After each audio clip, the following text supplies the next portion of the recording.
Now at 5, an investigation into a body found in Joplin's Cunningham Park. Plus, why the city of Joplin today is honoring fallen JPD Corporal Ben Cooper. And former President Trump and Vice President Pence today gave rival speeches in Washington, D.C. The 4 states' most watched news starts now. Joplin police say a body was found in Cunningham Park, but the death does not seem suspicious.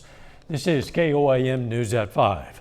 Police say a passerby noticed the body around 7:20 this morning near a trolley stop in the park and called 911. When officers arrived, they found the body of a middle-aged man. Authorities have not yet released the identity of that person, but say the initial investigation does not find the death to be suspicious. Joplin today took time to remember a fallen hero. Police and others gathered for a moment of silence and prayer in honor of Corporal Ben Cooper on what would have been Cooper's 47th birthday. Corporal Cooper is one of 3 members of the Joplin Police Department who were shot on March 8th. He and Officer Jake Reed did not survive. The Joplin Mayor, Doug Lawson, proclaimed today Corporal Ben Cooper Day and ordered flags flown at half-staff. March 9th is now dedicated to Officer Reed in honor of his birthday. Record-breaking heat today. Doug Heddy. Yeah, it's smoking hot outside. Of course, we got heat advisories in effect. Kansas, Missouri, excessive heat warning, northeastern Oklahoma for the next few hours. We actually have a cold front that is trying to work in, so all that heat is kind of pooling right along the front, and that's why we're just so hot out there. Mainly dry, a few isolated thunderstorms just north of the region, but we could get a few isolated pop-up storms as we go through the evening hours, which would be nice. But look at the heat, 106, 105, 104, 104. Everybody's super hot. Officially, we've hit 106 for us today, so heat indices kind of right around 105 to 106 degrees. We'll slide back through the triple digits, 90s, 80s for us tonight. We have relief from the heat and rain chances. We're going to look at that here in just a bit. Both sound good. Thanks, Doug. Today marks the 32nd anniversary of Congress passing the Americans with Disabilities Act. Nevada, Missouri-based advocacy organization On My Own celebrated the occasion. Officials said the ADA was not just a tremendous victory for people with disabilities, but for the entire nation, as the legislation created a more accessible life for all Americans. Things like curb cuts, accessible parking, being able to have all kinds of adaptations for people with disabilities, but those of us that may not have mobility issues or different things also get to experience and enjoy those things as well. On My Own also celebrated their community efforts to make Nevada specifically more accessible. Skill Resource Center in Parsons, Kansas is celebrating 2 things. The Disability Advocacy Organization is also recognizing the 32nd anniversary of the ADA, as well as their own 30th anniversary. Multiple organizations, including police, the fire department, and Labette Health, showed up to celebrate. Live music, food, drinks, snow cones, and ice cream were some of the treats that were free to the public. In 32 years, it's a long time. We still have a lot of work to do. But you walk down the sidewalks, you notice there's curb cuts, and you notice braille on signage, and you notice people with disabilities working in our community. So we've come a long way, and it's really, really nice to see and celebrate those victories, even though we know we still have work to do. Skill is an advocacy organization that supports people with disabilities by helping remove barriers to housing and employment. We're still months away from the 2022 midterm elections, but 2 big potential 2024 candidates gave dueling speeches in Washington, D.C. today. Former President Donald Trump returned to the nation's capital for the first time since Inauguration Day. His former Vice President Mike Pence, who may challenge Mr. Trump for the GOP nomination, also spoke in D.C. today. Reporter Natalie Brand has details of their events from Capitol Hill. In a possible preview of 2024, former President Donald Trump and his former vice president held dueling appearances in Washington, D.C. When we win a triumphant victory in 2022 and win a Republican president takes back the White House in 2024, which I strongly believe will happen. Mr. Trump focused on crime ahead of this year's midterms and the next presidential election in 2 years. We need an all-out effort to defeat violent crime in America and strongly defeat it, and be tough and be nasty and be mean if we have to. Former Vice President Mike Pence, when asked about the divide between the two former running mates, said they don't differ on issues, but on focus, expressing a desire to move past 2020.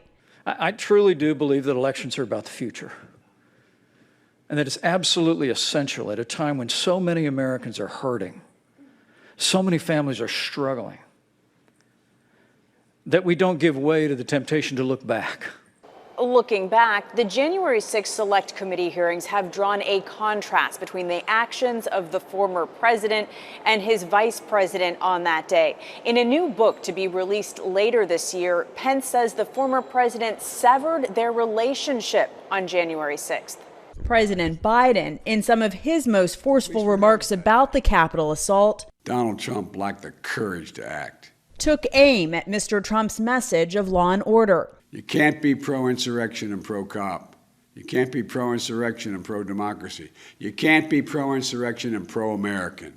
And in a major development in the criminal investigation into January 6th, Mark Short, Pence's former chief of staff, confirmed he testified before a federal grand jury looking into the assault. Natalie Brand, CBS News, Capitol Hill. The Wall Street Journal and Vice President Mike Pence's legal counsel also testified before the federal grand jury. Still ahead, safety experts warn about the dangers of counterfeit car seats. And next in Healthwatch, the nation's top health experts attend a summit to discuss the future of vaccines. Topping today's Healthwatch, socializing and taking part in conversation is key to quality of life. But both can be difficult for anyone living with even minor hearing loss. Every month, Freeman Health System hosts speakers for its HealthWise series, and today, Dr. David Anthony of Freeman Hearing Center discussed the latest in hearing test and aid technology. There's been a lot of ongoing research and new research about how integrated our hearing is into our general overall health and well-being. And so I just want to come and shed some light about how important it is to take care of your hearing health. And if you feel like I'm not hearing as well as I'd like to be, just go and get it tested. The more you know. Dr. Anthony cautions you should always make sure any hearing aid you buy is legit, as there are lots of fakes out there. Some of the nation's top experts on infectious diseases and public health gathered for a summit on the future of vaccines. And President Biden continues to work in isolation after being diagnosed with COVID-19. Reporter Deborah Alfarone has more from the White House. We need vaccines that can protect us no matter what Mother Nature throws at us. Federal health officials gathered with top scientists and vaccine manufacturers at the White House to discuss efforts to kickstart the next generation of vaccines. The vaccines we have are terrific, but we can do better than terrific. The summit comes as COVID-19 infections have ticked up around the world, with the highly contagious Omicron BA.5 and BA.4 subvariants accounting for more than 90% of recent cases in the U.S. alone. Since September of 2020, this virus has continued to prove more than a formidable foe, with variants of concerns emerging, each with a bit of enhanced transmissibility. Vaccine boosters that are more targeted to the Omicron subvariants could be available this fall. At the summit, government and industry experts push to continue partnering to develop more accessible vaccines that could eventually cause little to no side effects, using delivery methods beyond needles, such as nasal sprays. President Biden is on his 5th day of isolation as he recovers from COVID-19. His physician says his symptoms have almost completely resolved, and he's actually feeling well enough to resume physical exercise. I'm feeling great. I hope it comes across that way as well. I hope I look as great as I feel here. Tuesday, the president attended more events virtually. He has told reporters he hopes to return to in-person work by the end of the week, though administration health officials say he must first produce a negative COVID test result. Deborah Alfarone, CBS News, the White House. In today's update, the president's doctor also said he completed his 5th and final course of the antiviral drug Paxlovid last night and noted that his lungs remain clear. New research out of the UK shows COVID long haulers are experiencing a longer list of symptoms, including hair loss and sexual dysfunction. The study, published in Nature Medicine, looked at health records of 2.4 million people and identified 62 symptoms, often falling into 3 main categories: respiratory symptoms, mental health, and cognitive problems. The data suggests females, younger people, and Black and brown patients are at greater risk of developing long COVID. And that is a look at today's health news. A little bit later, when the Federal Reserve could raise interest rates again. Plus, we're going to get some relief from this massive heat wave and maybe some rain. We'll look at that coming up.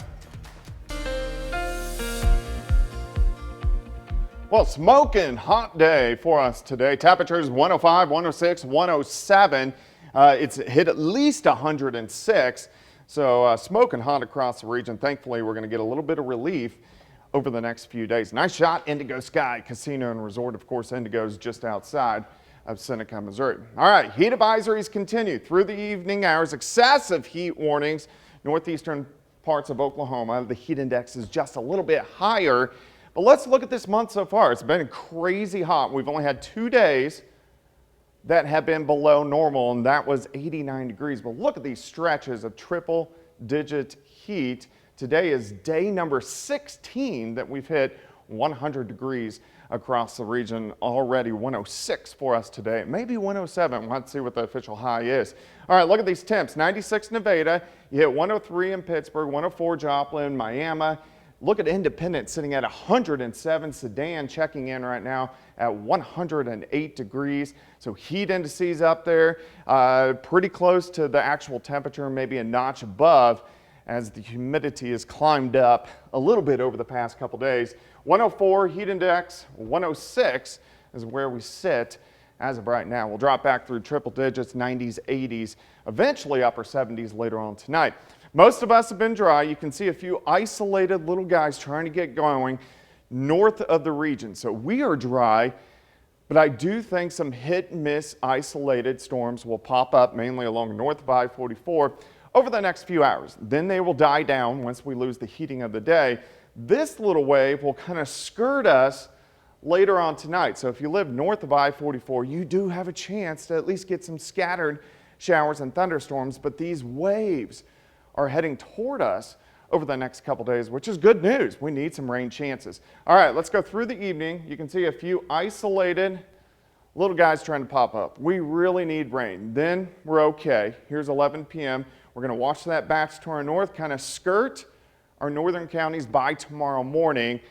So a few hit and miss showers to start the day on Wednesday. As we go through the day, a lot more clouds. Isolated shower, isolated thunderstorm could really pop up anytime during the day. Most of you dry. Will push 100 tomorrow, but at least a little bit cooler. 94 by noon, high temp right around 100. Tomorrow night, especially after midnight, scattered showers and thunderstorms start to get going. A little bit more widespread. Here's Thursday morning, scattered thunderstorms Thursday morning, and then most of these will shift out of here by Thursday afternoon. But look at our highs, upper 80s to near 90. As we go into Thursday night and Friday morning, here comes another batch of showers and thunderstorms that will try to push through the region. This is good news. We're going to cool down a bit, and we're going to get some rain chances in here. 100 tomorrow, 90 Thursday, 82 Friday. Our best chances for rain are going to be Friday into Saturday. And unfortunately, the heat returns next week, but at least we get a nice little break from the extreme heat, which is good. Highs in the 80s, rain chances to boot. Yeah, that's welcome. It's pretty good. Even if it is short-lived. Thanks, Doug. Hey, coming up, the dangers of counterfeit car seats. First, though, we honor a local veteran. Charles Morgan served in the U.S. Army from 1941 to 44. The Carterville, Missouri native was stationed in France, and we salute Staff Sergeant Charles Morgan, a 4-state hero. Topping today's Consumer Watch, with inflation still at a 4-decade high, the Fed is expected to announce a second consecutive 3/4 point interest rate hike when it ends its latest policy meeting. That's going to be tomorrow. But with signs the economy has started to slow, like jobless claims at an 8-month high, that typically leads to the Fed stopping the raising of interest rates, possibly even cutting them. If rates do go up, it would make borrowing more expensive for everyone, companies and individuals.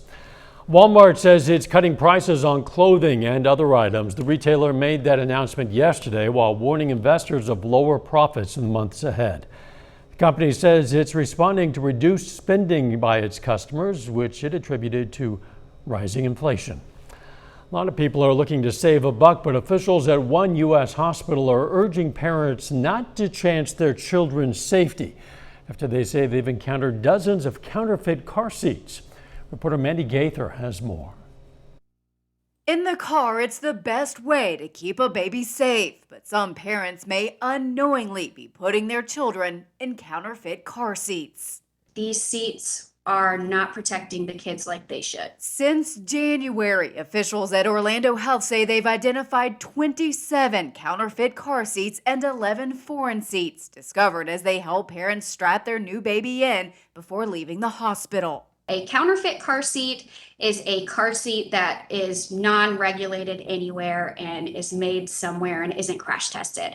But a foreign car seat is a car seat that is crash tested maybe in Europe, but those standards don't meet the US standards. To make sure your car seat is safe, check the straps and anchoring parts. Officials say knockoffs may not have lower anchor attachments or a chest clip. Look out for paperwork. A car seat manual and registration card are included in all federally compliant car seats in the U.S. And read the labels. A federally compliant seat will have a warning label showing it complies with federal motor vehicle safety standards. If it does not have any of those labels in English and Spanish, if the labels are in another language, that can be an indication that it is a counterfeit car seat. Hospital officials say many of these car seats are bought online through third-party vendors, and if the price is too good to be true, it probably is. You can report counterfeit car seats at stopfakes.gov. Again, stopfakes.gov. A final check of the forecast next.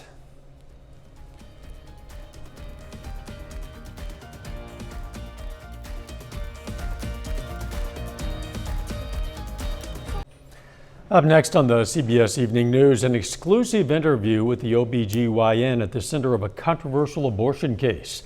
Then on KOAM News at 6, details on a shooting in Joplin that left one man injured this afternoon.